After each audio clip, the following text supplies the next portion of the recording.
Hello and welcome. This is Rasheem with the Counter Narrative. Tonight's episode is In Pursuit of More, Mothering While Pursuing a Doctorate Degree. I'm very, very, very excited about that topic. Before we dive into it, I want to go ahead and invite you to please subscribe if you have not done so already. It's that pretty red and white button just below the screen.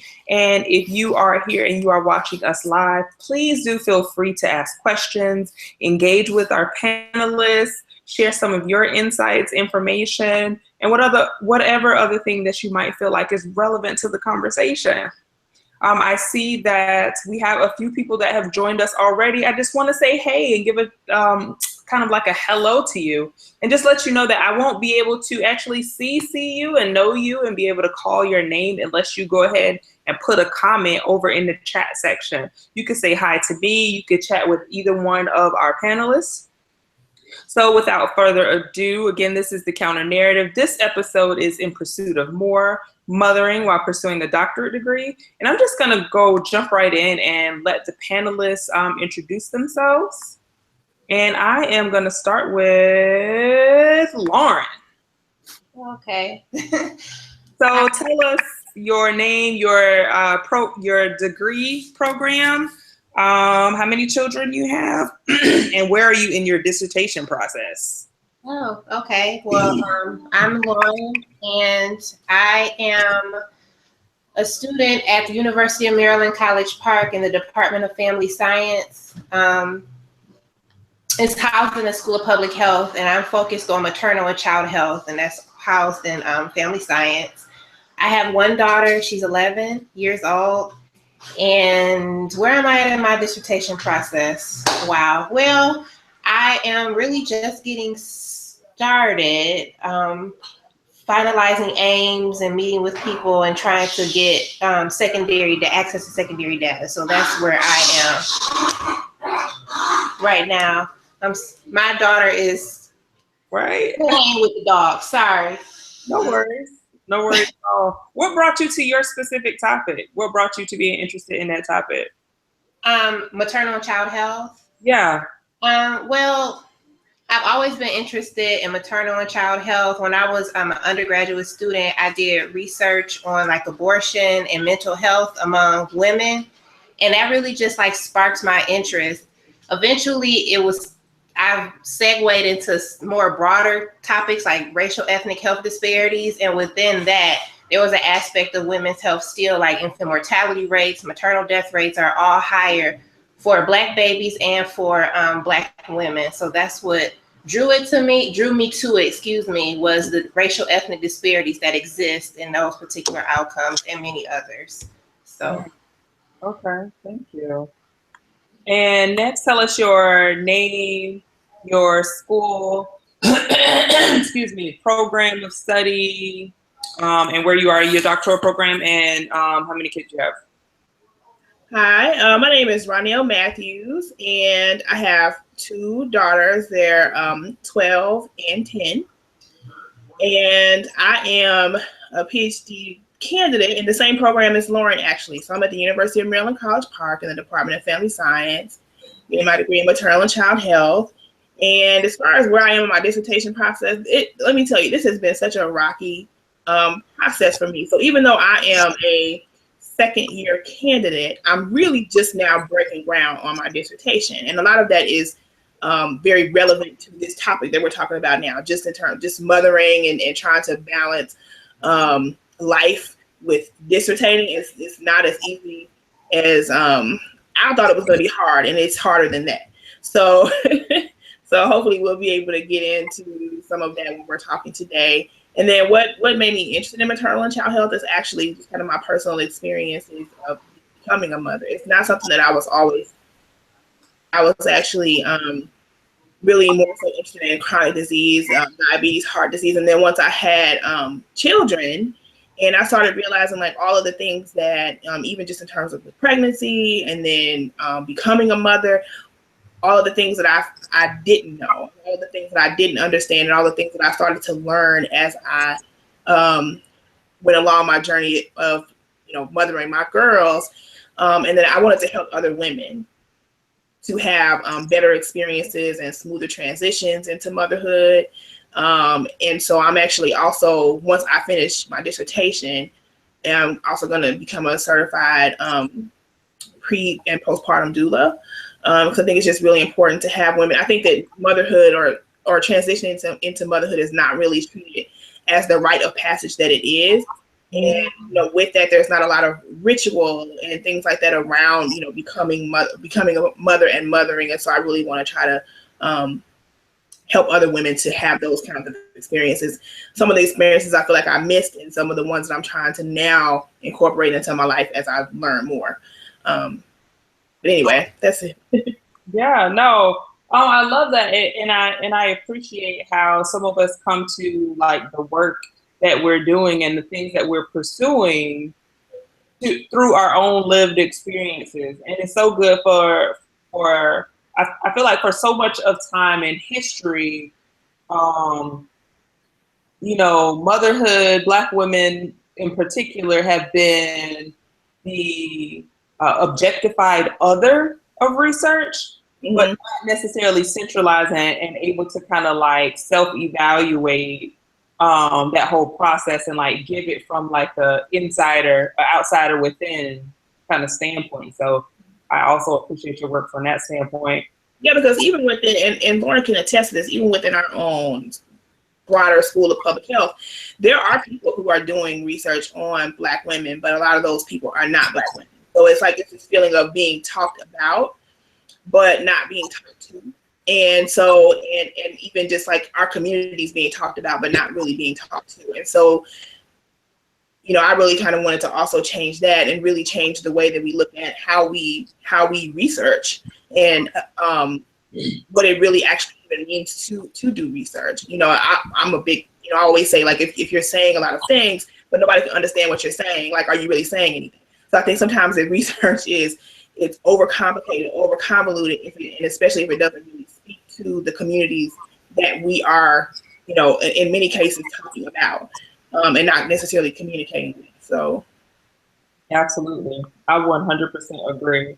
So I won't leave myself out. I'll go ahead and reintroduce myself. I'm Rasheem. I'm the host of The Counter Narrative.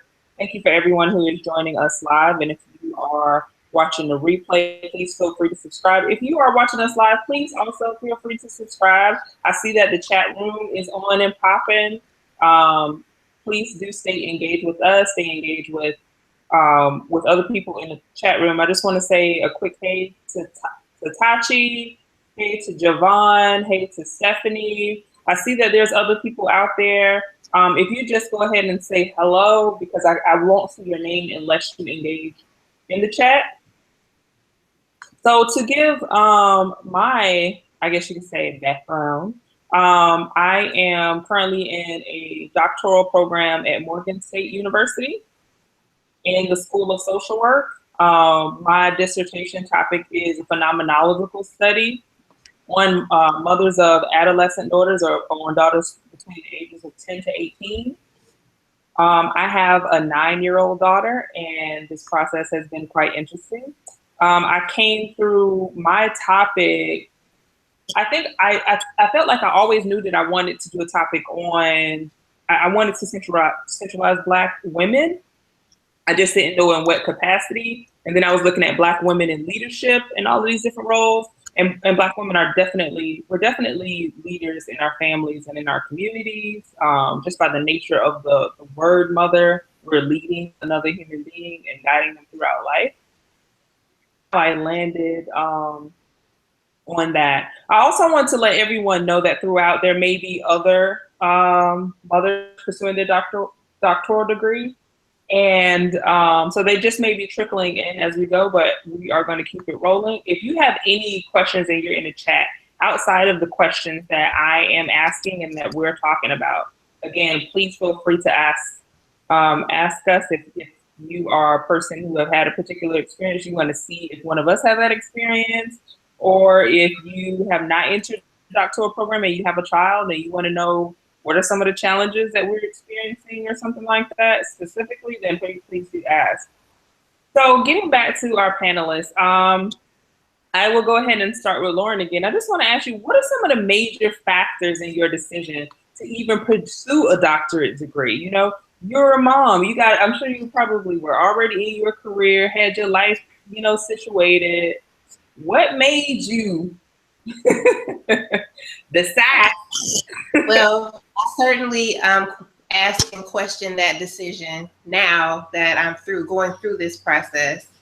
But what made me decide to do it was I did a lot, like I said before, a lot of work in racial ethnic health disparities. And majority of the people who did that kind of work did not look like me, yet studied the Black community.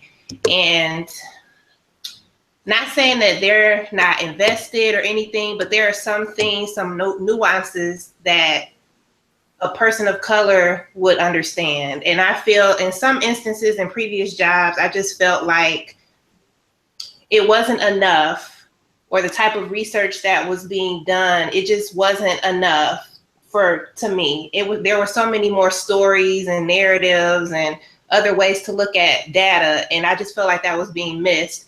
So I wanted to go back to school and get, more research-based skills. And it's always been like a dream or goal of mine to do it. I don't know, I was very nervous.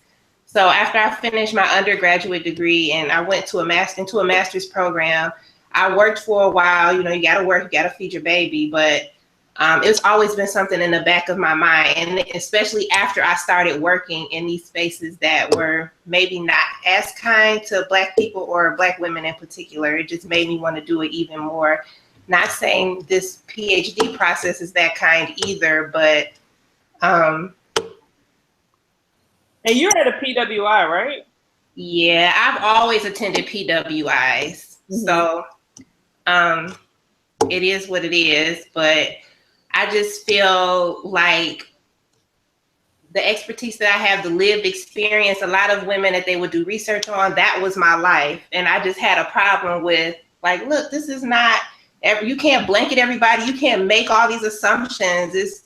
You really don't know people's lives. I've lived this. So it's just really interesting that so much is missed, or how some PIs can get away with doing research that may be of detriment or promote stereotypes, things like that. And that's one of the main reasons, just to have my foot, in the ring to say, this is a narrative as well. We don't always have to focus on the negative or whatever. I'm a Black woman. I'm not saying I'm Mrs. Black people. I'm not, but I don't want you saying it because you're not even Black. So that's my soapbox, kind of. So. No, I mean, that's real in terms of wanting to be in a position to not only add to the conversation, but in a lot of ways provide, the counter narrative, because a lot of other people are telling our story and they're possibly getting it wrong. One of the people in the chat asked the question, do you need a doctorate for what you want to do? And she also said, do you fear the job prospects after graduating? Can I weigh in on that? Yes. So I just want to say that, I don't necessarily think that you need a doctorate in order to do what I want to do. But what I will say is this: when I entered into the doctoral program, I was, I think, older than everyone else who was in the program when I started. And because I had already been in the workforce for about 12 years already when I started. But what I found was that I was in some capacity, I was already doing the work that I wanted to do. But what was so frustrating about it is that a lot of the people who were my supervisors and who were above me had PhDs. And it's always something that I've considered doing, but, kind of along that road, I became a mom, I got married, all these different things. So it was like, it kind of got placed on the back burner. But after being in the workforce for a while and realizing that I was doing a lot of the groundwork, I was doing a lot of the grunt work, I was doing a lot of the research, but because I didn't have the letters behind my name, I wasn't getting a lot of the credit. Mm-hmm. And not only that, my compensation also reflected that I didn't have the PhD, even though I felt like I was doing the work. And so it got to the point where I was like, if I'm going to be doing this work anyway, I feel like I should be fairly compensated and fairly acknowledged for the work that I'm doing anyway. And so that was part of the reason why I went ahead and started to pursue a doctoral degree. And I actually kind of stumbled on it, I won't say by accident, but I actually got a job at the University of Maryland. And in the process of working there, realized, oh, they'll pay for, 8 hours of my tuition. So this is a perfect opportunity for me to get my PhD. Now, let me say, I don't know what I was thinking because I was already working full time. And then I decided I'm going to go to school full time. And that was crazy. But it was just kind of like it really was born out of a frustration of like, I'm in these spaces, I'm doing this work, but like when it came down to it, there were so many times, I can't tell you how many times where when it was time to present the work that I had been doing, it was the person with the PhD who was above me who was presenting the work, and I'm sitting in the audience going, this is my work. Yeah. But they're presenting it as their work. It made me really also think about how I will treat people differently. And how I will do things differently, because I think it really is unfair to have people out there, like I said, really putting their heart and soul into doing the work and not necessarily getting the credit for the work that they're doing. So that's my kind of long answer to that question. No, I definitely get that. That whole like, I'm already doing the work, but I have to do this to get the pay, or y'all to even recognize that I'm in the room, or that I'm doing the work. Right. And also for the person who asked, am I afraid of the job prospect? Yes. Because I feel like, and I won't say I'm afraid, but it's kind of like you don't really know what's out there. And I don't really know what this next phase looks like once I'm done with the PhD. So I've had some misgivings about it because I feel like in a sense, I had already a lot of work experience when I started. And now my work experience has kind of stalled over the years that I've been doing my PhD. So I'm like, oh my gosh, now I got to go back into like the real world, like the real workforce, and what is that going to look like? So, it can be a little, I don't know, weird sometimes to think about like what that will look like once I'm finished. But I'm also hopeful that it will work out. And if not, I think that what people also have to be open to is creating their own opportunities. Lauren and I were just talking about how we're both doing contract work now, and just kind of really looking at what work is differently. So. Lauren, you want to weigh in on that question as well? Well, Ranel basically covered it. So no, I guess I don't have much to say. She pretty much covered it. So. Okay.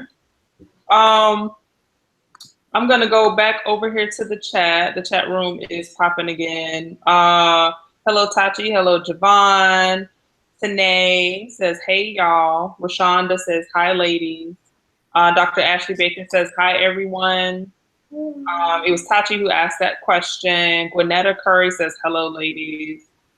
Tanae, I hope I said that right. Tanae Lynn Harris says, she's been planning on applying to a graduate program, and she's had anxiety, and she's thinking about her little one, who is only 2. She wants to pursue it, but she's scared, and she feels like she'll get too overwhelmed. Love Bab says, hello, ladies. And Shauna Murray Brown says, hey. So what would you say to Tanae's comment? She has a 2-year-old. She's thinking about it. She feels like if she starts, she'll get overwhelmed. Well, that's tough, right? So being overwhelmed. Okay, I mean, to me that comes with just about with life in general. And this program, well, getting a PhD is not like easy.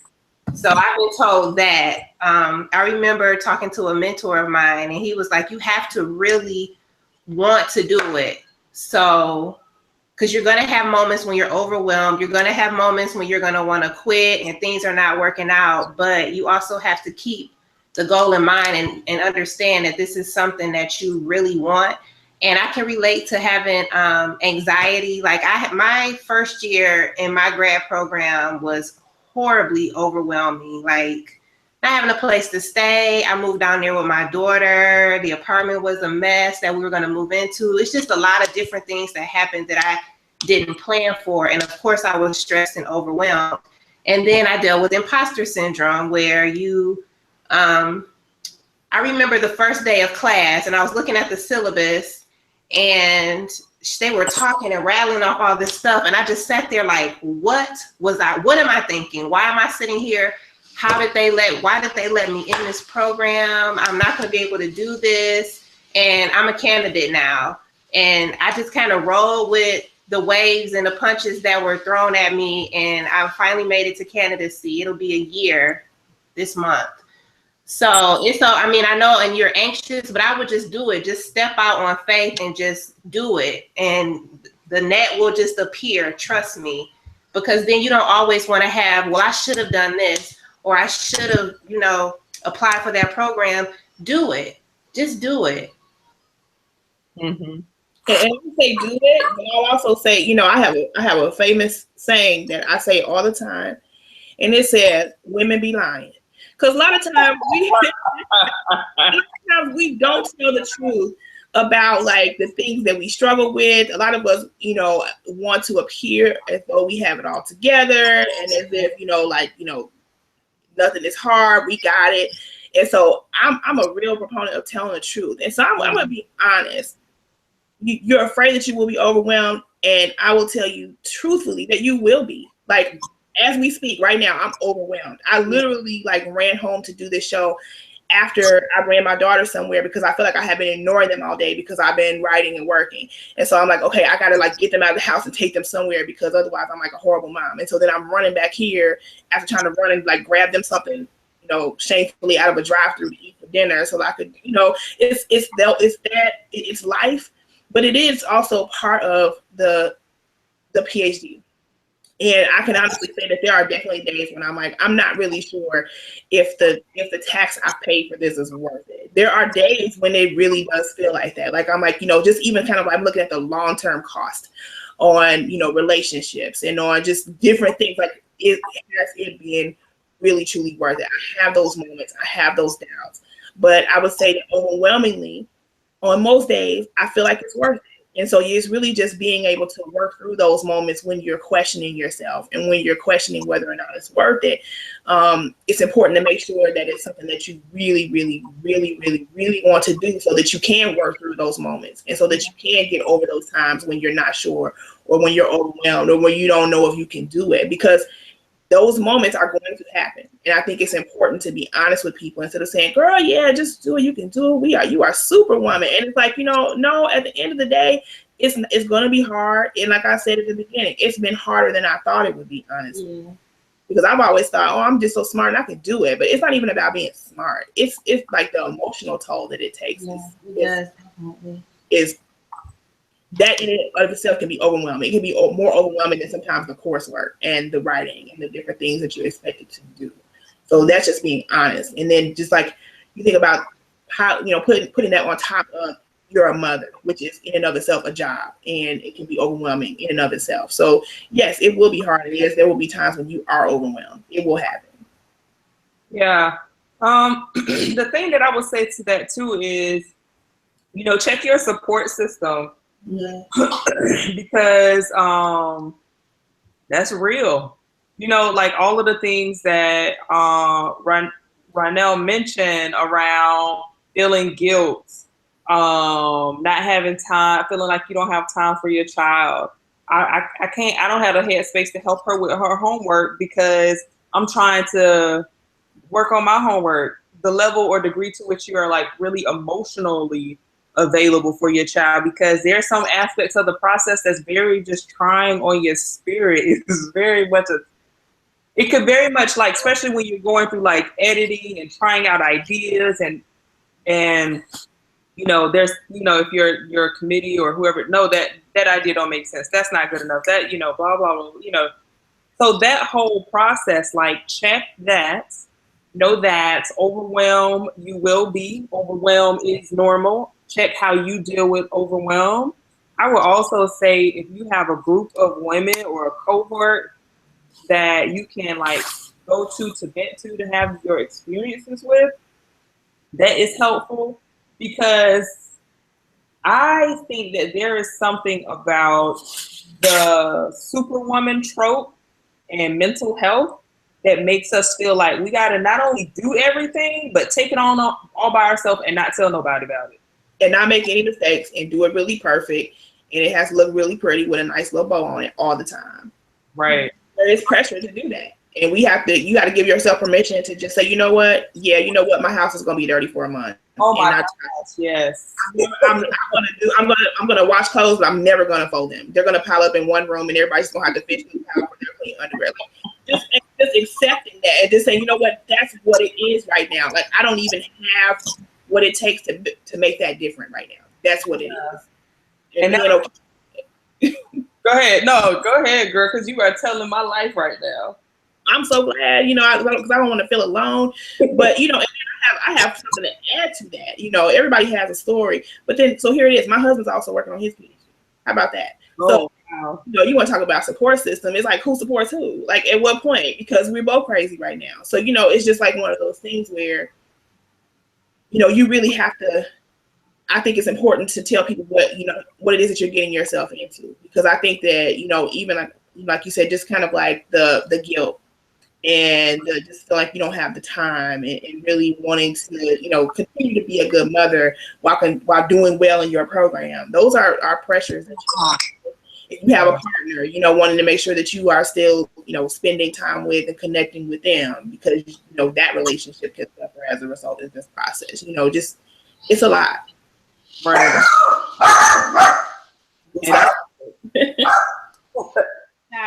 Thank you for that. I'm going to go back over here to the chats. Hello again, everyone. So, Tanae, thank you for sharing that comment. We appreciate it. Steph says her cousin has her PhD and is a law professor and a single mom, and she's still constantly with childcare. Tachi is responding to Tanae. She said it's very important. There needs to be real purpose behind pursuing a PhD. The market is flooded. That's interesting. I wonder if in certain pockets of areas the market is flooded, because my last check was like it's like less than 3% of people had their PhD, but maybe that is flooded in particular areas in some cases. Let's see. Tanae also says, and then from there, I'm not 100% sure. Gwinnetta Kerr says that she agreed. It has to be something that you really want to do. Time management is the key. Shauna says, wondering how folks made decisions about HBCU versus PWC, considering the range in financial support offered and the different and likely supports. Been thinking about PhD for years. So how did you, and hello, Love Babs. So how did you come to, I'll start with you, Renaud. How did you come to the decision of what institution you would choose? Did you think about PWI versus HBCU, or what was that process like? I would say that I don't know. I've never gone to an HBCU. It's something that I've definitely always wanted to do, but because I'm in the field of public health, it's very rare for HBCUs to have public health programs. So my decision was kind of made for me in many ways. And some of the HBCUs that are now starting to get public health programs, the programs are not accredited, or were not accredited at the time when I was looking at pursuing the PhD. And so, I know that, especially in public health, which, as granola and tree hugging as it can be at times, it can also be very elitist. And so I was like, I do not want to take the chances of getting a degree from an unaccredited program and then not being able to get a job, because that's real. So, Real. Definitely. What about you, Lauren? How did you come to that decision around PWI, or I think you're muted at right now, around HBCU or PWI? The same thing. I really didn't apply to a lot of different schools. So I applied specifically to schools of public health, and like Ranel was saying, it really wasn't many. So that's really, and if they had maternal and child health or something closely related, like community health, which is what my background is in. So that's basically where I went with it. Nothing against HBCUs. I wish I went to one too, but most the schools I've been to offered me, scholarship money and things like that because I technically couldn't afford to go to college. So that was another thing.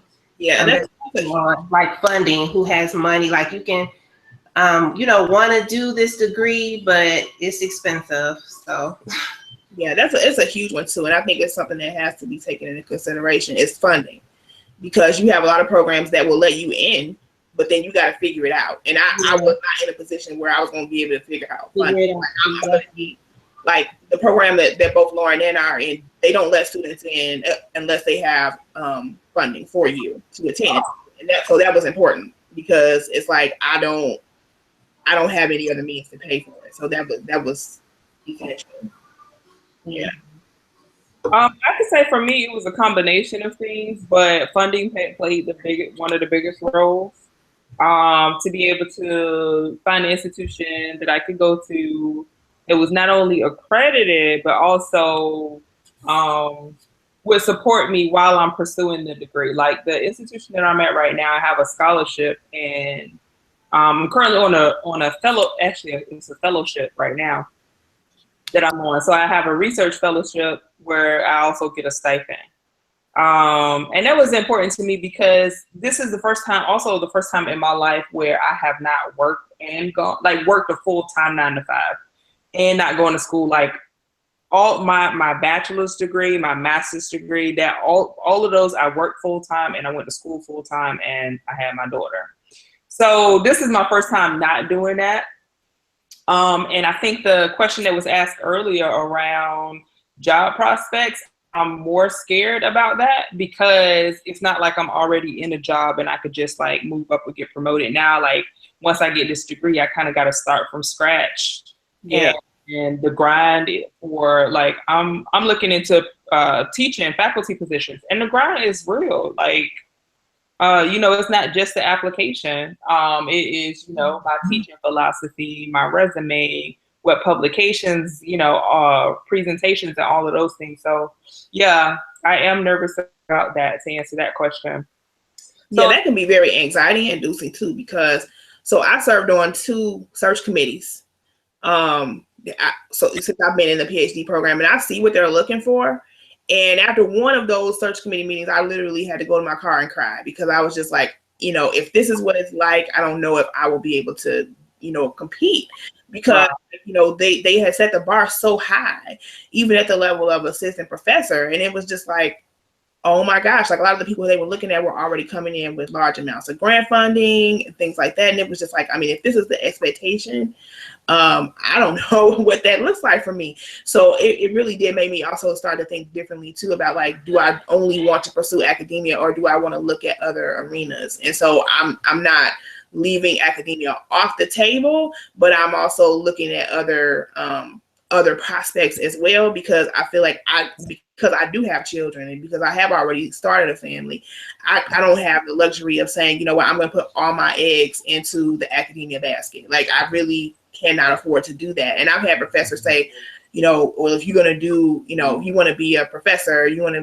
go into academia, you need to really, really, truly focus only on that. And I'm like, I don't have the luxury of doing that because my family's already established. My children are already in school. I can't afford to just jerk them around. So there's only so many places I'm going to be able to move. Mm-hmm. So that's something else to think about. Like, it's not just me. I can't just say, well, I'm going to move all the way to Alaska because it's just me and I don't have anybody else to think about. And also because if I don't get a job there, I got to get a job somewhere. And that's also what is real. Like, if I can't get into academia, I have to look elsewhere. So, yeah. Yeah, that whole job thing is very real. Love Bab said, when I was a younger woman, I thought about pursuing a PhD. I hold 2 master's degrees. If I do at this point, it would be purely for pleasure. Girl, ain't no pleasure in this process. Tanae says, absolutely. Thanks, y'all. I don't want the anxiety to keep me from pursuing. I just need to do it. I don't want the shoulda, coulda, woulda. Listen, I feel like if you got the drive, and I'm sure everybody would agree, then we're saying all of these things, but we're still in it. So it's just a thing of like the reality of it, and like when you go into it, just knowing what you're getting yourself into, and however hard you think it's going to be, it's probably going to be a little bit harder. So just being prepped for that. And I wish I feel like I would have been a little bit better prepared possibly for some of the things if I would have had more conversations with Black women, with children, or with women with children, probably in general, about it. Shauna says, just had a baby like 4 days ago and wondering if there is an age range for babies that folks recommend for children before taking the leap. Oh, so what age do you recommend? Like, how old you think your baby should be before you're able to go into a doctoral program? That's an interesting question. I wonder, like, how old would that person go back to work? Oh, I mean, it's additional stress. So anyway, back to Shauna's question. She's saying she just had a baby 4 days ago, and she's wondering how old should her baby be? How old should her baby be before she decides to go into? I'm gonna ask you, Lauren. What you think? You're gonna have to unmute.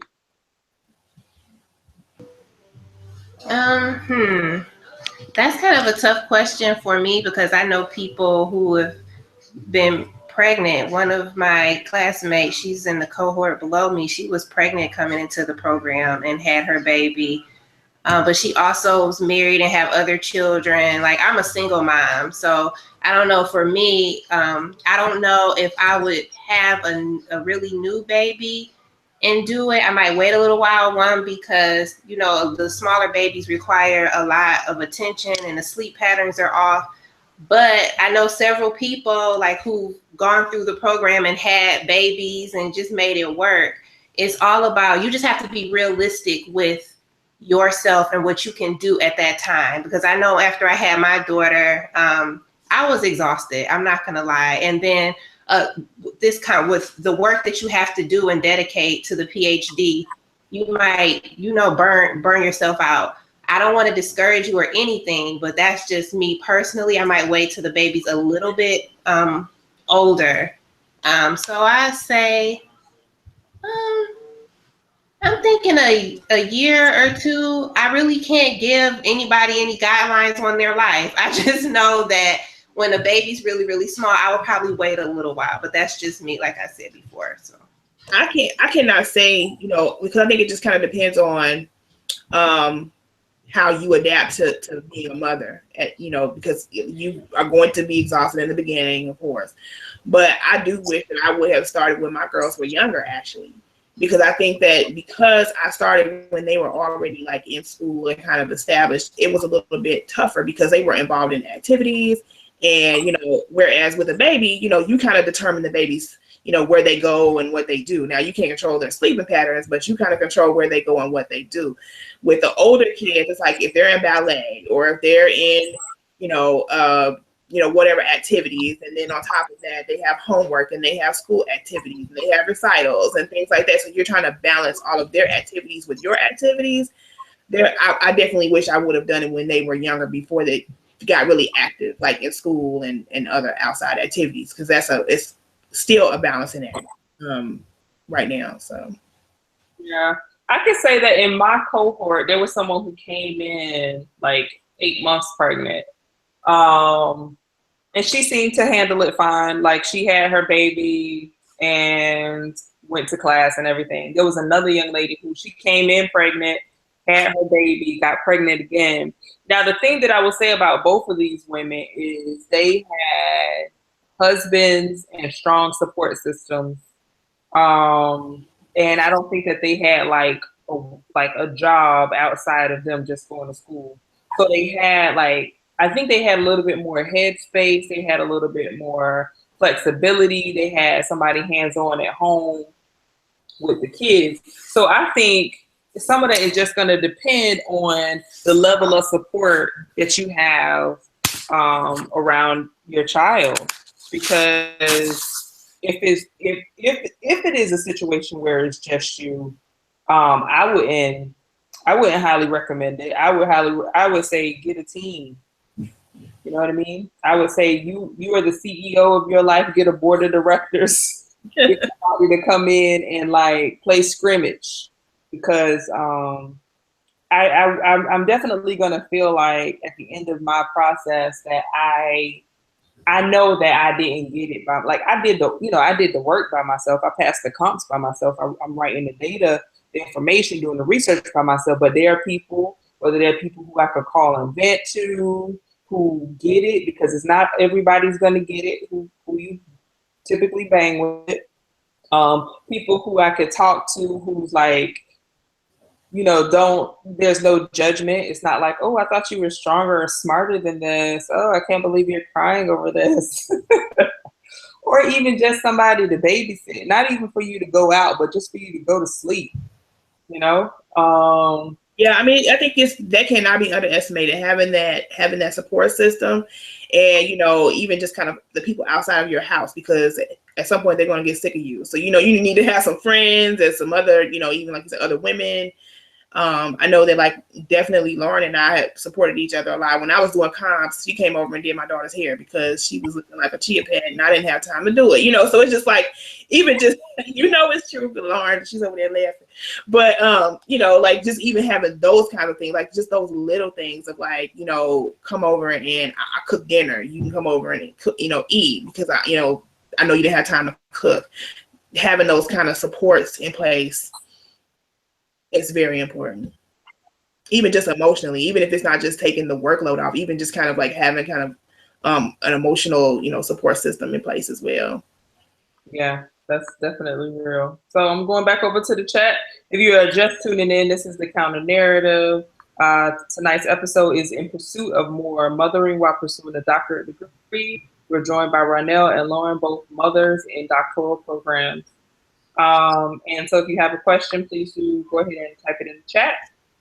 If you are watching the replay, you can write it in the comment section, and I'll be sure that it gets back to them. Please make sure that you guys subscribe. Everybody in the chat, please subscribe. If you haven't, go ahead and subscribe right now. You just click the button. It doesn't take you anywhere else. And it'll also let you know about upcoming shows that will be coming up. There's going to be a show called Mothering at the Intersections, Part 2, Mothering Daughters.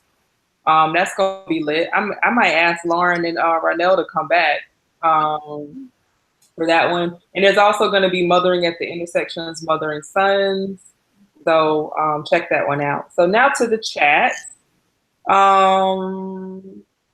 Tachi has a question. She said, do you feel there would have been less of the imposter syndrome if you had pursued your PhD at an HBCU? Just curious. Was that you, Lauren, who made that comment? Yeah, I didn't hear the last part of the question. Sure. So Tachi said, do you feel there would have been less of the imposter syndrome if you had pursued your PhD at an HBCU? Just curious. No. Okay. That's fair. Love Bab says HBCU for grad and HBCU grad for undergrad, white school for graduate school. I guess she's just sharing her particular experience. And then Shauna says, I'm afraid to miss major moments of my baby's life because of the academic investment. I know I want it. Hey, you know what I mean? See, here's the thing. All of these things, all of the questions that I feel like that are coming up are like valid and they real. It is a series of trade-offs, and maybe if you get to a point where it's not necessarily a major milestone. Like third, fourth, and fifth grade may not be like super major milestones where you're gonna miss out. Like I feel like a lot of the major developments happen maybe in the baby's first 5 years. So you don't want to miss them walking. You don't want to miss them talking. You don't want to miss like those typical, those things like that. So, and you're not going away. You know what I mean? You're not going away and not going to see them anymore. You're going to be at class for whatever period of time you're going to be at class, and then you'll be at home. It's similar to going to work in terms of your physical leaving, I believe.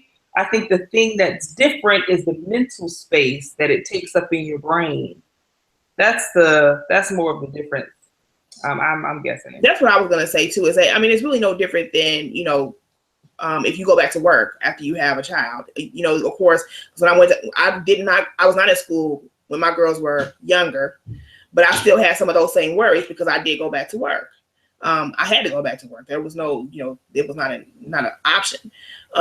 But it's still some of the same concerns because, like you said, it's really like the time invested. Actually, the physical time that you spend away from home might be less, depending on how your classes are structured. But because of, like you said, the mental space that it takes up, and then the amount of time that you spend at home, I would say reading, a lot of reading, especially in the beginning, and writing is kind of what you end up spending your time on. But I've had to really adopt a very unconventional schedule. Even now, like I'm not, I'm like a baby. My days and nights are mixed up because I don't want to miss things happening with my girls during the day. So I stay up like really, really, really late at night working and writing and things like that. And then I still try to get up early enough to do things with them during the day. So there's a shift in how you live life.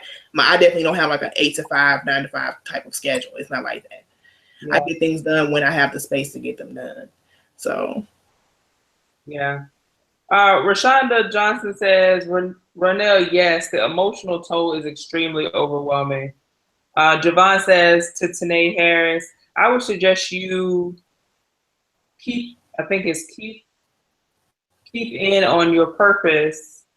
Keen in, sorry, she didn't mean to say keen. Keen in on your purpose and how you plan to utilize your degree upon completion of your degree. Steph says, oh, this thing is moving fast. Okay, let me go back, sorry.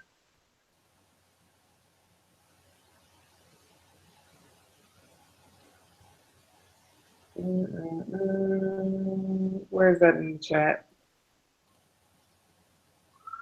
Okay, I don't know, maybe it got moved. Gwinnetta, okay, Tachi said, Gwinnetta agreed. I think also being a member of your professional organization, making sure you teach and if possible, publish, that makes you more attractive. Gwinnetta said she had both her girls while she was in grad school. Steph said they need to be off the boob. I guess responding to the question of how your child needs to be. Gwinnetta says both of her girls were born during the summer months, so she didn't have to miss class at all. She said she breastfed her girls for that entire year. She thought it was actually easier for her personally while they were smaller rather than being 2 or 3. And Tachi asked me if I'm already teaching. No, I'm not already teaching. I was a TA. So I don't have like a full-time faculty position. I am on the hunt, girl. So if you know somebody, you know somebody. This is up.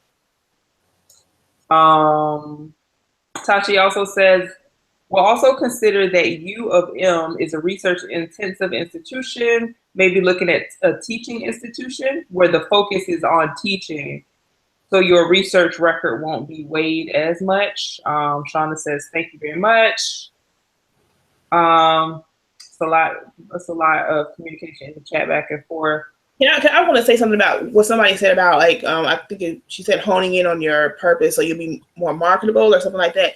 I think that's I've been in the workforce. I have, like I said, when I started the PhD program, I had about 12 years of experience already. And I think it's really good to what you want to do, but I think that what also has to be really said is that the market dictates it. You can know like exactly what you want, exactly what you want to do, exactly what you want to teach, exactly where you want to go. But if those positions are not open, or if those opportunities are not available at the time, at the end of the day, you still have to eat, you still have to work. So it's kind of like one of those things where I know what my ideal is. Like ideally, this is what I would like to do, but I also know that I have to be flexible enough to say that if the ideal doesn't happen, I'm open to other possibilities, or I'm open to other, options, because, being, for those, who have work experience, you may have your ideal job, but oftentimes you take what's available at the time, or you create your own opportunity, which is also something that I'm thinking about as well, being an entrepreneur. So here's a question I have, and I'm gonna start with Lauren. And I want to ask this in general, but I really want to ask this, especially because you both go to PWIs. And for people who listen may not know what that is, but I think everybody, I mean, if you're watching the replay, PWI is a predominantly white institution. HBCU is a historically Black institution. Earlier we said imposter syndrome. That's just kind of like where you feel like you don't necessarily belong, or you're going to be found out, and people are going to, like, you're not really as good as you think you are. You're not really as smart. So those are just some of the terms that we've been kind of using back and forth. So now to this question, and I'm going to you, Lauren. At your institution, do you have a mentor? And if so, how did that relationship come about, and how's that working out? Oh, no. At my institution, I do not have a mentor. I had professors that like I connected with, but it never grew into like the true mentorship relationship. So I ended up meeting a woman outside of my school who she used to be a professor in my department. She mentors me, but most of my mentorship comes from a woman that I met in undergrad when I did the McNair Scholars Program. And I'll say when I was in undergrad, I got pregnant with my daughter in my junior year of college. And she's been my mentor for 11 years because I was pregnant when I did the McNair program. So it was actually kind of hard for me to find the mentorship that I was used to at the PWI.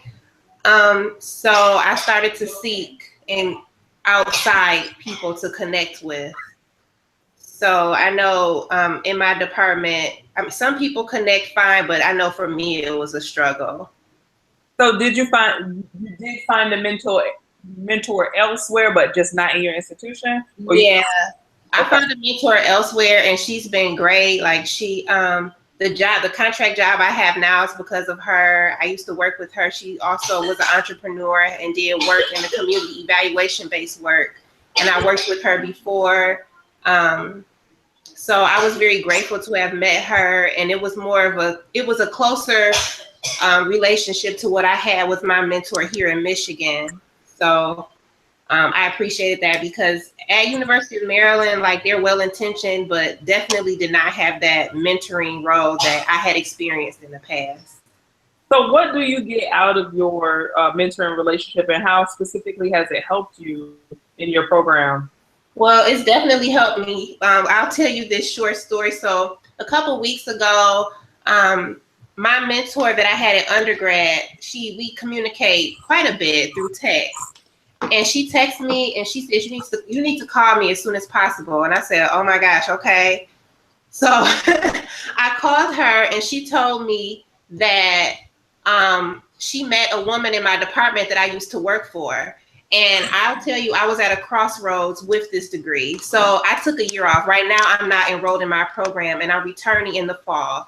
I took a year off because I left my daughter home with my mother. We had such a hard, tumultuous first year of me in graduate school. Class-wise, I did good, but it took such an emotional toll on me and my daughter. She decided to go back home to Michigan, and I was devastated, but I let it happen. Mm-hmm. October rolls around. My mother was her caretaker. My mother had some health issues, so I decided to leave school and go home. So I haven't made as much progress on my dissertation as I wanted to. So the woman that my mentor had ran into at this health equity conference in Chicago, she's like, oh, yeah, they really believe in you. They think you're so smart and you're a good person. And I'm like, what? Like, got to be kidding me. I said, oh, okay. Because she said, oh, okay, because I told her a totally different narrative. I had a totally different idea in my mind about how they viewed me. So she said, oh, we need to talk immediately.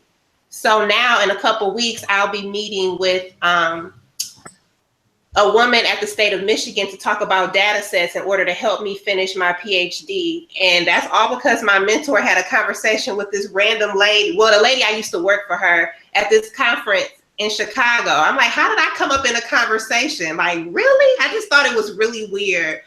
But I was at a crossroads because I was going to just stop and just kind of put it on the back burner until I could finish. But then that happened, and I was like, okay, I can do this. I'm at the last step, the dissertation.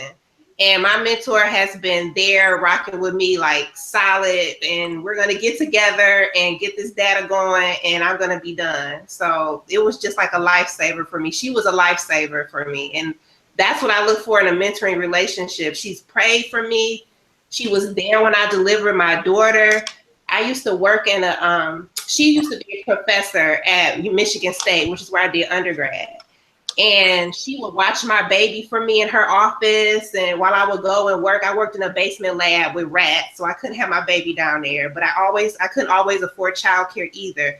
She was just more than a mentor to me, almost like a second mom. And I really loved that. But she also told me, well, you know you're wrong. You know you need to check your attitude. We also had the professional and personal relationship. So I definitely didn't get that at University of Maryland.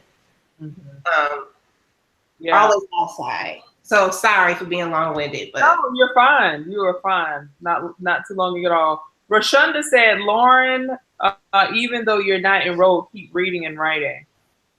yes, I am.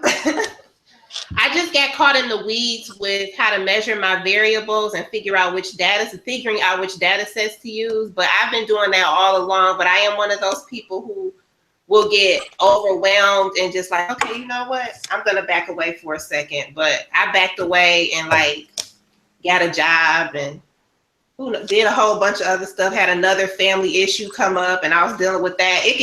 You can get distracted when you're not there. So I'm in Michigan now, but I'll be returning to Maryland in August. So it'll be crunch time for real. So thank you. Awesome. And Renelle, what about you? Did you find a mentor at your institution? If not, did you find a mentor elsewhere, and how's that going? No and no. Okay. That has been very frustrating. And I would say that I've had mentors along the way, but a lot of those have been like career mentors. So I definitely have people who have mentored me along in, my career. But as far as the PhD process, I have not. I don't know that, I think, we've mentioned Lauren and I are in the same department, and I'm not really sure if it's really set up for mentorship. It is definitely very research focused, and I'm not really sure if they even have a good mentoring culture in the department.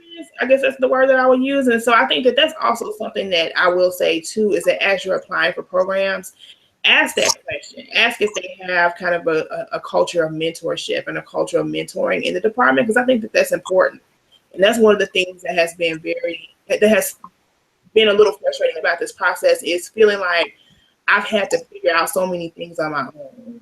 Or I've had to seek out and ask other people and say, okay, how did you deal with this? How did you deal with that? Because they don't necessarily have mentoring. And then I feel like for some of the people that I tried to seek mentorship with, I think that it was mishandled. And so I don't necessarily even trust them to mentor me. And I don't know if that's related to PWI or not, but I feel like, there were a lot of people in the department. I don't know if we could necessarily relate to kind of like some of the things that were happening in my life. And there was one particular thing that I shared in confidence with someone that was shared in a public meeting, a faculty meeting, and after that I was done. So no, I have not found mentors in the department, because after that it was like, yeah, I don't trust y'all, because that was shared in confidence, and then for you to take that to a staff meeting, it's just kind of weird to me. So yeah. So no, I haven't, and that has been part of why it's been difficult. Yeah, can I add something? Sure. So I also wanted to, because Ronell brought up some great points, and we were, and we've had class together, we've connected on a personal level. I also wanted to mention, like in addition to her, our cohort mates and other classmates, people who are above and below us, we also had like kind of like an informal, I wouldn't say mentorship, maybe more, not so much career-wise, but just like support for class and like emotional support, because I know sometimes for me coming in, I was like my cohort was a cohort of 3 and I was one of 3. And the other 2 are just like vastly different from me. Like that's just what it is. They are just very different for how I am as a person. And so what made us all connect was that we started seeing these little things about the department And then I would notice, and it's just like, well, maybe it's just me feeling this way, or feeling, well, maybe is it because I'm Black, or it's because I'm a single mom, or whatever it could be. But then once I started talking to other people and they were saying the same thing, I'm like, oh, okay, well, so you don't have a mentor either. And they're like, no. I say, okay, but so it's not just me, because after a while I was feeling like, wait a minute, what is wrong with me? I'm not supposed to be here. And it was just, that was good to know. So in addition to the mentorship, it was good that we all have like kind of a closer knit relationship with some people we have class with. Ronell and I probably have I'm closest with her, but some of my other cohort mates were actually really supportive too. And we would really rally around each other, demanding meetings and just try to support each other, especially with me coming in and having such a hard time trying to find a place to live. When I tell you, like, crazy stuff was happening, as soon as I moved there, like immediately, it just all crumbled. Like I didn't plan anything. So I was looking like a fool, and I'm just like, wow, I actually planned this out and it did not go anything how I planned. So I just thought it was interesting. Yeah. Who was that? Oh, I'm sorry. I think I sent him the wrong link. One of my friends was tuning in. Thanks for joining us, Brian. We're glad. We'll be looking for your comments on the sideline. Ronell, I want to ask you, what has been one of your biggest challenges throughout this process? And then I think it's about the process and what, I'm sorry. Then I want to also know about a big challenge, but specifically as it relates to, like, you feel like if I would have had a mentor in this situation, it would have been better. Okay. Yeah, I think it's really like once I advanced into candidacy. I think that, I think everybody will tell you that, like, when you're doing coursework, it's not easy, but, you kind of know what it is that you're supposed to be doing. You're handed the syllabus, you know when assignments are due, you know what you're supposed to be reading. But once you advance to candidacy and you're working on your dissertation, there is no real, like, guidebook. It's kind of like you're kind of on your own. And it's really like all of a sudden you're on your own. And so I really struggle with identifying topics. And then because of the department we're in, it's just easier to use pre-existing data. So finding data that I actually wanted to use, identifying topics, and really beginning to write. I think that if I had a mentor, the mentor would have told me, you need to start doing this, your last year, doing this at least by your last semester of coursework. And there was really no one there to tell me this. And I would say that maybe on a level I knew this, but I didn't even know where to start. So it was just kind of like, I feel like up until I have a really good advisor now, which is good. And I switched advisors kind of mid-shift, but it was a good switch. And so I have a good advisor now who I think has been better at guiding me through the process. But I don't know that we necessarily even have a mentoring relationship at this point. It's really more, she's definitely an advisor. I wouldn't say it has reached a level of mentor. But I think that if I had her from the beginning, the process might have been a little bit smoother too, because she's a little bit more no nonsense. Like, she's kind of like, let's set deadlines. Let's make sure that we have like an agenda for like what you're gonna do for this month and things like that. And that's very helpful. I could, very self-guided like that, but it's still helpful to kind of have someone who has been through the process and who has guided other people through the process to kind of give you, like, guidance. And I think at the beginning I had none, and I literally spent an entire year just kind of floundering with, like, I don't even know exactly what it is I'm supposed to be doing. And no one in the department was saying, hey, it looks like you're struggling. How can we support you? Which is, unacceptable, but this is what happened. So Right. I want to say two challenges, because I think, and I know that we talk a lot about the personal challenges, but it's even just like having someone to really help you to figure out how to balance, like, your personal life with the PhD process, because sometimes it does get convoluted and sometimes it does get mixed up, and then life happens. I've had a couple of, like, really, like, family tragedies that have happened within this process where it's like, I've literally thought about, like, maybe I need to take a break because because of these things happening. And and again, kind of like not really having someone there to say, you know what, it's okay. You know, step back, take a deep breath. So. Yeah, I think, mentoring does make a difference. Rashonda says having a mentor has made a huge difference for her. And then to also echo that, oh man, the chat, like, I don't know what happens. Like, I tap on the chat and then stuff just moves extra quick, because Stephanie actually had a comment right after that around that. So I guess I'll just read it as it comes up. If you are watching, this is the Counter Narrative Show. This episode and tonight's episode is The Pursuit of More, Mothering While Pursuing a Doctorate Degree. If you have not already, please do subscribe. It's the red button. When you subscribe, it'll give you updates on whenever I go live. You get instant access to them. It also makes me look good to YouTube.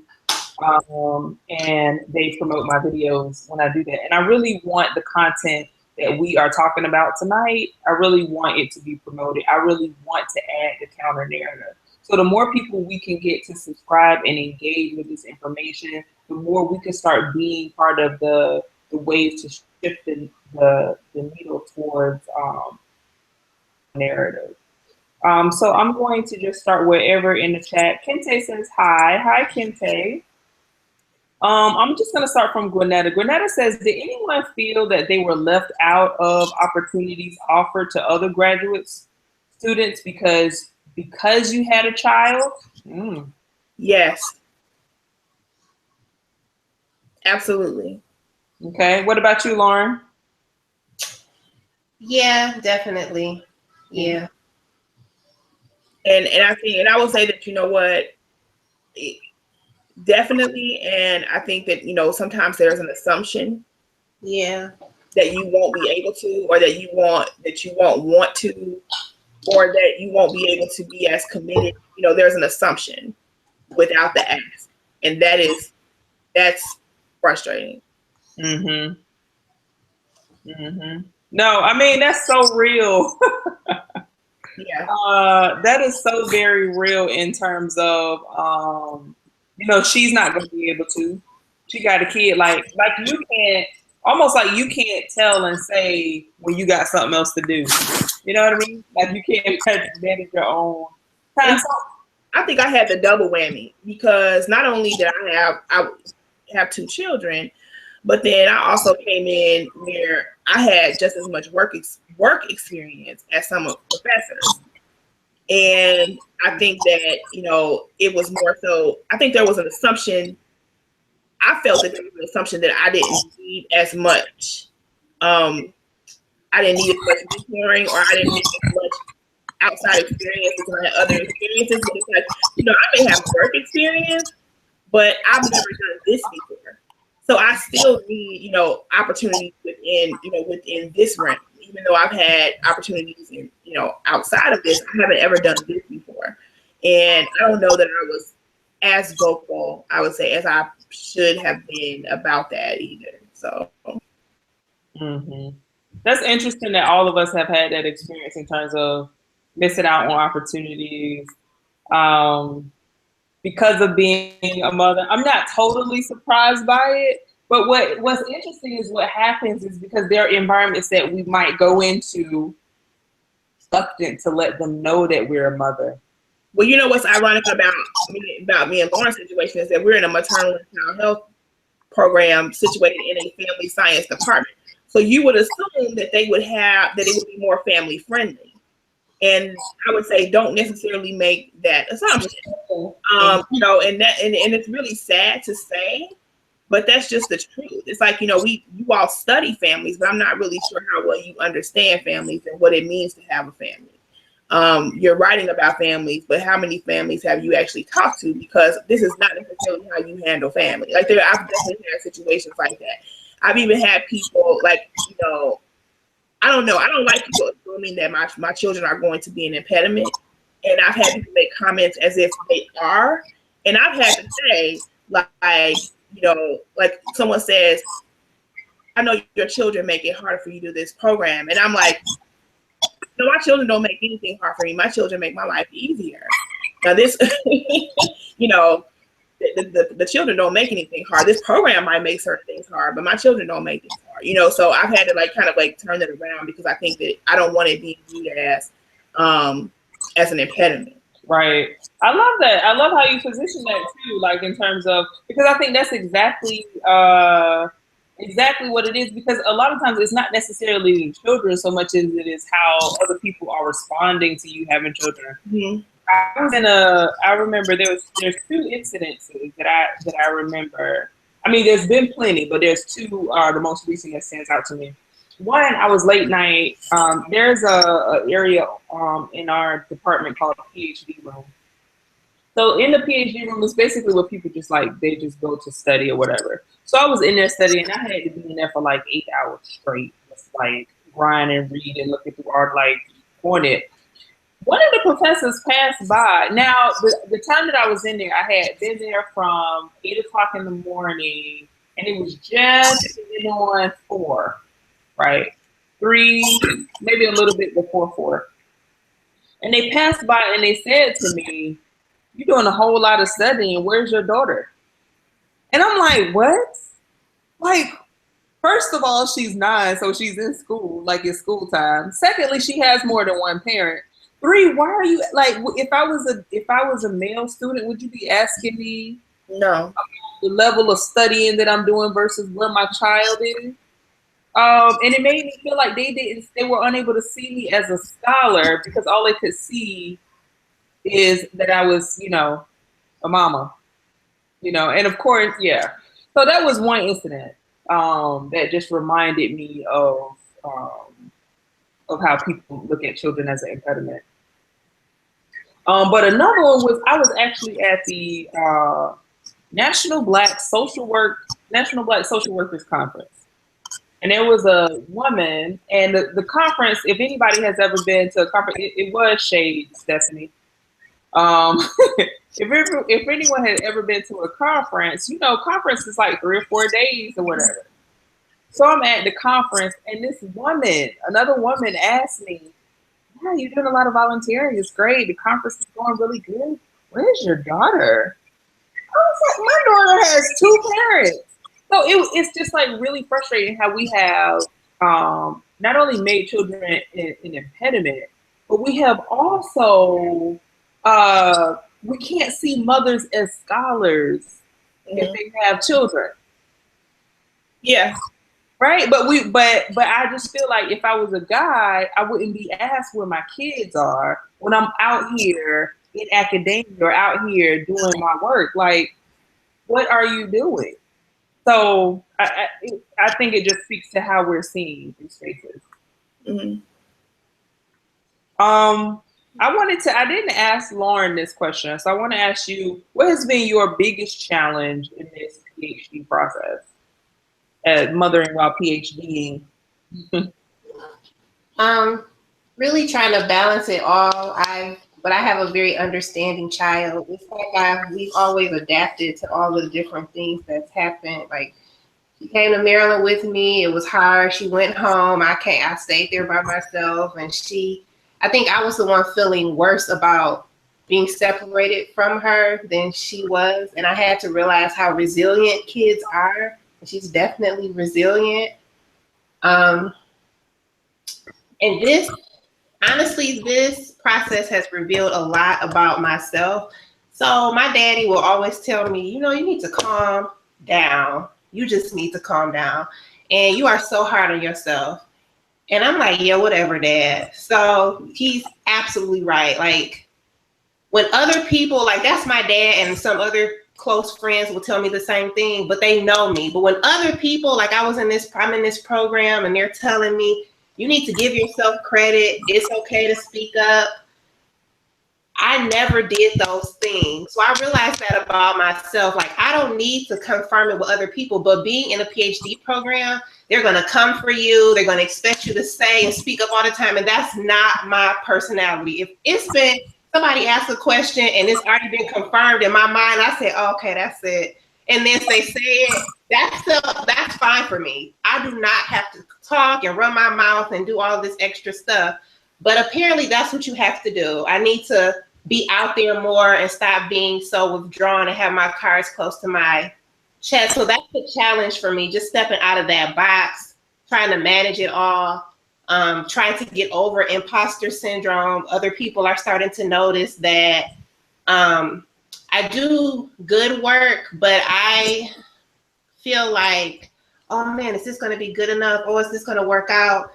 And I have to stop doing that and just accept it for what it is. Yeah. No, I mean, that's real. I mean, that's a real thing. I mean, since you brought that up, and I know these shows are typically an hour. I really want to be respectful of you guys' time. I just want to get in a few more questions to kind of wrap it up around this experience. And I want to get into an aspect of exploring self-care. Because we talked a lot about what some of the challenges look like, how it can be difficult. But I want to be able to leave people with, okay, if you meet up against this challenge, how do you handle it? And just ways to kind of really just cope in some cases. But I have some specific questions around that. If anyone in the chat has questions, please do feel free to post those questions, post those comments if you have not already. I don't know what you're waiting for in terms of subscribing. I don't know what you're waiting for. So just do it. Just do it right now. It doesn't hurt. But before I go to the questions, I just want to give a quick shout out and thank everyone who is over here engaging in the chat room, keeping it jumping, talking with each other, and as well as asking us questions. So I'm going to go to the top. Tachi, thank you for being here since the beginning. Stephanie, you've been here since the beginning too. Tanae, I'm loving your questions and the way that you are not only engaging us, but you're also engaging other people. Rashonda, thank you for joining us. Also, I appreciate how you guys are answering each other's questions. Dr. Ashley Baker, thank you for being here. Gwinnetta Curry, thank you. Love Babs, thank you for being here. Let's see, what are some other names? Some people who decided to show their name. Shauna Murray, and let's see. I think those are all the people's names. Oh, Kente came through. Thank you, Kente, if you are still here. And yeah, those are all the people who decided to show their name in the chat. So thank you again. So now to get to our panel with these questions around self-care, I'm going to start with you, Ronell. Tell me, one of the first questions I have is, how do you make time for yourself? You know, I don't think I did a really good job of doing that in the beginning, but I have really started now to, I say I'm fighting for my life. And to just like, even though I am a PhD student, I'm so much more. I still have a life. I still have other interests. And so I really just kind of like try to set boundaries around even sometimes like how much time I'm willing to spend on a particular thing. So I will say like, you know what, I'm gonna dedicate 3 hours to this, and whatever is done in 3 hours, that's what's going to be done. And then when that's done, I'm going to get up and I'm going to go. And sometimes it's just a matter of just like, I'm going to read a book that doesn't have anything to do with, you know, my program. I'm going to go get a massage. I'm going to go to the grocery store and get food that I really want to eat and cook it. I'm going, you know, it's like really, like I said, it's like setting boundaries and then just kind of making sure that I'm intentional about carving out time to do things for myself. And like I said, I don't think I've always been good at that, but I'm getting better at doing that. And it really is, I mean, it's just like with any other thing in your life. It's just like with a job. It really is about setting boundaries. And I know that like that's an easier said than done sometimes, because you do have deadlines and you do have things that have to get done or be turned in at certain times and things like that. But I think it's just as important to say, you know what, you know, this is the amount of time I'm going to set aside for this. And when that amount of time has passed, you know, that's it. I'm setting a boundary. And so for me, it really has been about like, you know, being intentional and setting boundaries. Mm-hmm. Yeah. And how would you answer that? Too, I want to. Yeah, how would you answer that same question, Laura? How do you make time for yourself? So basically, schedule it in. I know one of my favorite things, like self-care things, was to eat some Chick-fil-A and watch American Horror Story. And that is what I did every Friday before I had to pick my daughter up from school. Friday was no class, but I would usually stay home and read or catch up on assignments, clean or whatever.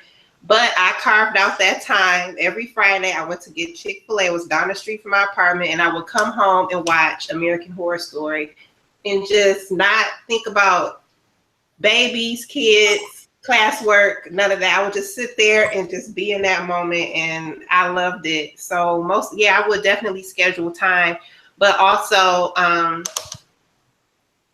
even down to just making time to get my nails done, go get a pedicure. I might have journal articles in my hand reading while I'm getting my feet done, but that's something that I enjoy.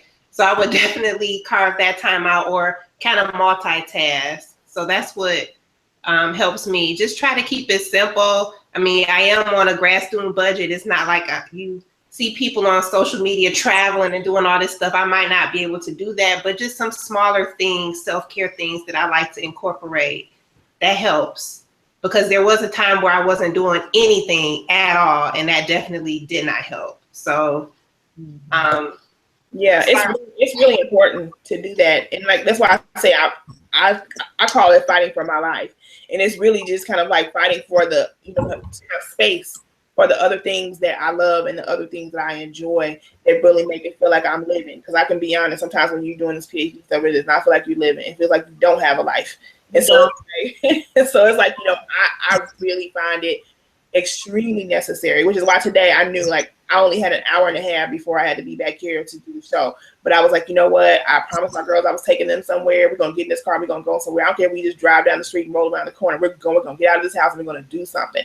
It's really just kind of like fighting for those moments and really, like I said, being intentional about it. And like Lauren said, also scheduling them. One of my favorite things to do is get massages. I will schedule them, and I'm like very possessive about those. Like I don't cancel them. If it's scheduled, I'm going. It's like those kinds of things. Yeah, definitely.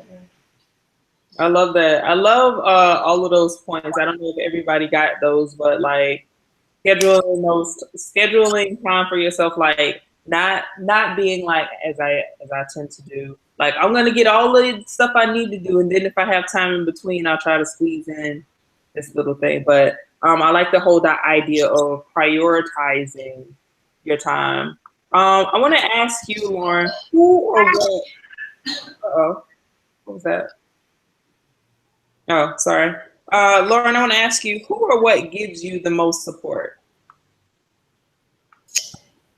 Who or what? Oh, this is a tough question. I would have to say my mother gives me the most support. I call her my ride or die. So she's been there through like everything and has seen me, have high points and some low points. And she's always been there, especially when it comes to helping me with my daughter, because I do take care of her by myself. So she's like that other half that, can pick her up from school. Or when she came home, she was living with my mom and she took care of her day-to-day needs while I was in Maryland trying to get through my last year of coursework. So I would definitely have to say her and my dad. They've just been supportive, just seeing that I'm trying to do something with myself. So they jump in and help me out. And I appreciate that. Mm-hmm. To the point that was made earlier, Gwinnetta Curry says, I agree. You definitely have to make time for yourself and do something other than just writing. I struggle with that during my PhD process, and I'm trying to do a better job during the tenure track. Also, Derek responded and said that he's here. Hi, Derek. Hi, Rashonda. Hi, Steph again. Hi, Gwinnetta. Hi, Tanae. Hi, Shauna. And so I'm going to ask you, Renelle. I think that, it would definitely be like, I would say my main supporter is my husband. And, you know, partially because we're in the house together. And so, I mean, I know that doesn't necessarily translate into support, but he's definitely very supportive. And part of that is because he's also in a program, so he knows like what it is that I'm going through as well. So we can kind of like, you know, support each other and talk about, you know, different things that frustrate us or that have been, you know, good or bad about the process. But even also just kind of like, you know, giving each other space to, you know, to do some of the self-care and things like that, and you know, being that, you know, the relief. So like, you know, I'll pick up the kids and you can go do this or whatever. So, but other than that, because I don't live in the same state with any of my family members, like I have no family here, but you know, emotional support has definitely come from my parents, my sister, you know, things like that. And that's even just like them calling and checking in on me and seeing how I'm doing, encouraging me, you know, things like that. They've definitely been supportive as well. Mm-hmm. Fantastic. And other people in the program. Yeah, I was just gonna say that too. My co-mates and above. There's definitely been a tremendous support, and some of it is too because we are like in the same classes and we're dealing with some of the same professors and things like that. So we can kind of, even if it's just venting, having a vent session, you know, that's helpful. Yeah, you get that. I feel the same way as you guys. Like my support has come from like a multitude of directions. My cohort has definitely been like my ride or die in a lot of cases, whether it's like to have somebody to talk to about the process. I feel like my husband does a lot of like indirect support. Like one, just providing a space for me be able to like do this program and not think about adulting all the time. Like I don't have to always think about like I'm not stressed out over bills.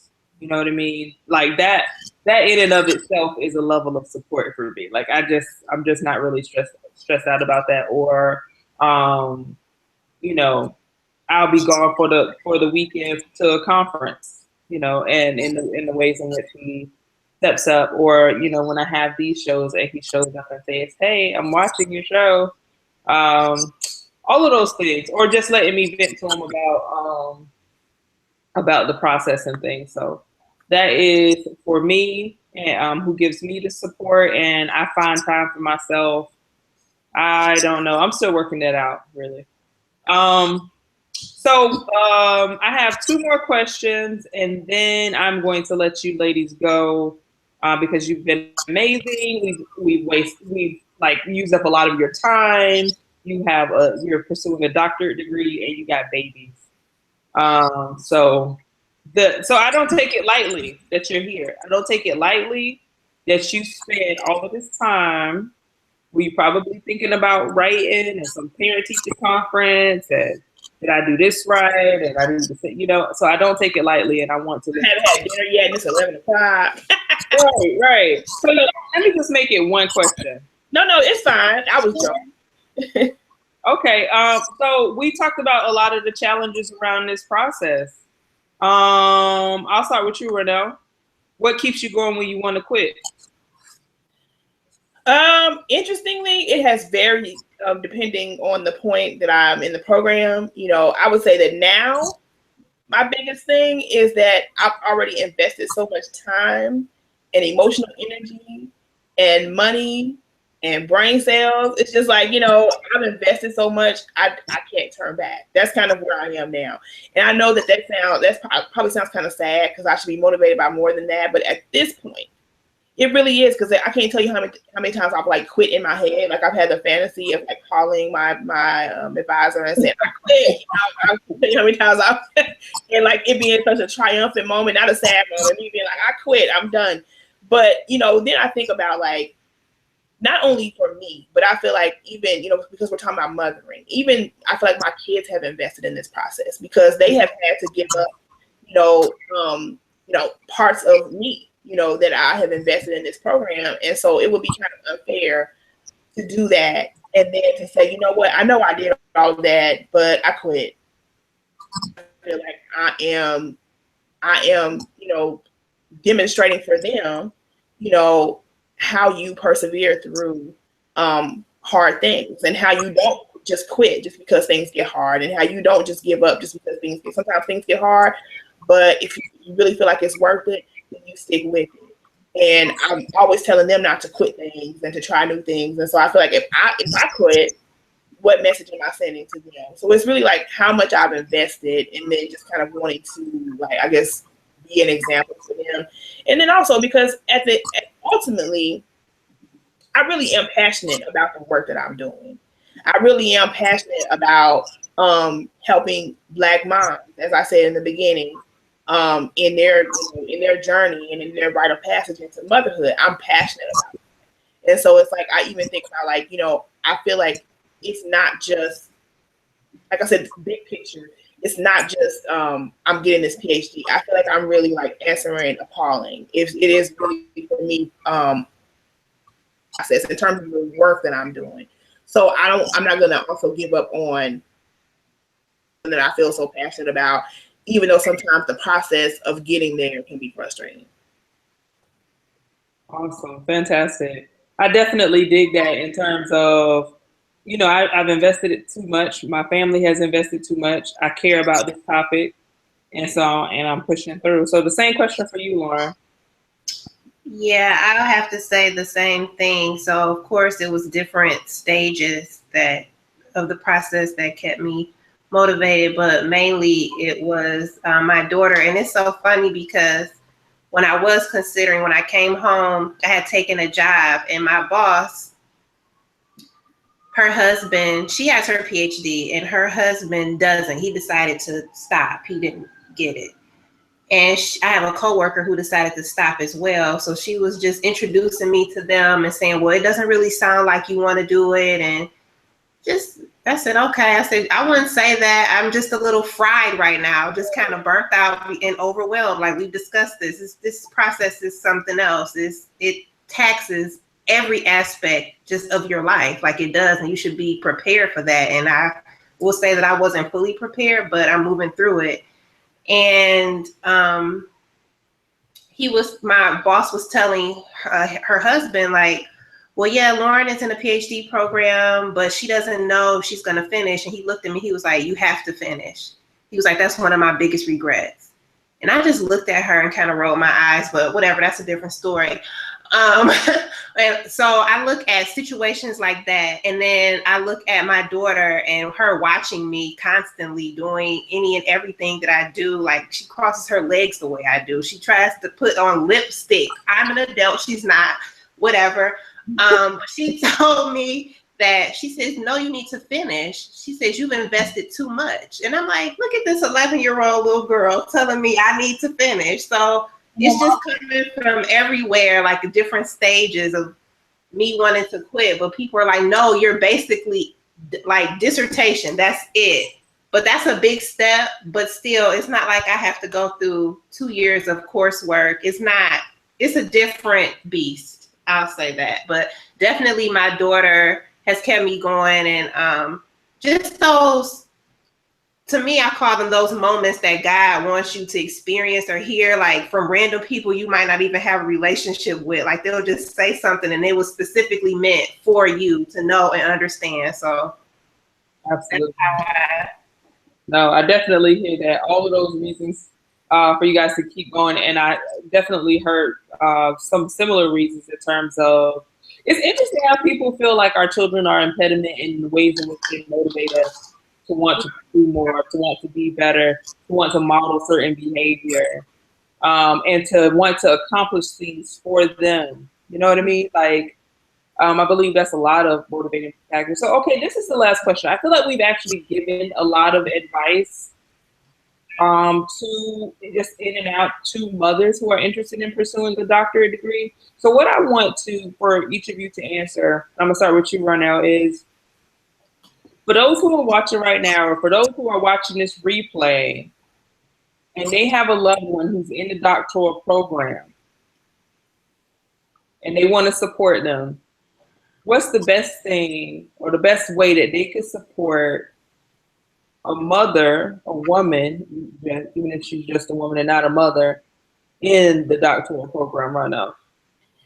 How can they? What would you tell Yeah, how would you tell them to support her? I think outside of the obvious things of providing like, supportive, like, helping with childcare and things like that. I think that those things, people will automatically assume that maybe you might need those things. I think some of it is also just remaining encouraging in your words and, just giving encouraging words. I don't think I think people underestimate how important that is. And I think also just being understanding one is not as present, or when they're not able to do certain things because they have commitments to their program or whatever. Just being understanding and not getting frustrated with them for not showing up at every little thing, or not being able to commit as much to certain things during different times during the process. Being supportive of that and saying, you know what, I understand. Because I can tell you that I've had friends who, like, I won't say that our friendship has gone by the wayside, but I'm not able to hang out as much. I'm not able to go as many places as I used to. And to have them say, you know what, I'm here for you 100% still. Like, I understand what it is that you're doing, what it is that you're trying to do. I'm proud of you. I support you. That goes a long way, because then I don't have to carry the burden of guilt of feeling like, you know what, I haven't been texting back and forth with my friend constantly, and now she probably don't love me no more. And for her to text me and say, you know what, I haven't heard from you, but I still love you, and I know, hey, keep up the good work. That is even like that relieves so much like pressure for me personally. So I think just being encouraging, and then not saying, and then people can also say stupid stuff and negative things as well. Refrain from being negative, because it's like it's already enough of an emotional toll. I don't need you to hear, oh, you went into what year of the program? Actually, you trying to be a professional student, or girl, when you gonna be done? Do you not think that I go through this in my mind every single day? I don't really need that. That's not helpful. Like, can you come up with something constructive? Like, that's not constructive. So I would say just like refrain from that. Trust, you don't have to remind me how long I've been in this program. I'm more aware of that than you are. I don't need to hear it. So it's just like little things like that. No, I think that's good from Ronell. How, in terms of supporting people in a program, giving them verbal support, understanding that their schedule ain't what it used to be, and you don't need to remind them every 5 minutes how long they've been in the program or why you ain't done yet, or saying encouraging words. So I definitely feel that. And Lauren, what would you tell people in terms of how they can support somebody in the doctorate program? Oh, okay. Well, my friends, beyond, like Ronell said, childcare, maybe cooking some meals or washing whatever clothes. I would have to say having those friends that will check you when you falling by the wayside, or I have several of those friends. So, or when I should be writing, I'll get a phone call or text message like, hey, wake up, time to read and write, get it in, what you're gonna do in.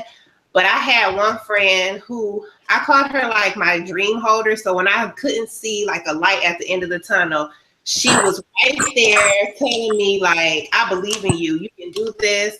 And I would be venting or complaining, whichever way you want to look at it. And she was like, you know what? I can't sympathize with you until you get your ish together. Just flat. I was like, oh my gosh, no, she didn't say that to me. And then I thought about it. I was like, oh, she's right. Like, let me go ahead and get it. I need that. I need somebody to tell me, like, you're not operating the way I know you can. Girl, get yourself together and go and do this. That's what I need. And that's what I feel support is. Like, people will tell you, like, this is a lie. It's okay if you want to stop. And you can. But I see it as somebody who really sees potential in me and believes just as much in me as I do in myself, maybe even more. And I appreciate that. Absolutely. Absolutely. So thank you again, ladies, for spending your time again. I don't take it lightly. I know you got stuff to do, sleep to get, papers to write, stuff to read. So I definitely appreciate it. Thank you again for everybody who tuned in live, everybody who's watching the replay. Until next time, please continue. Don't stop telling your counter narrative.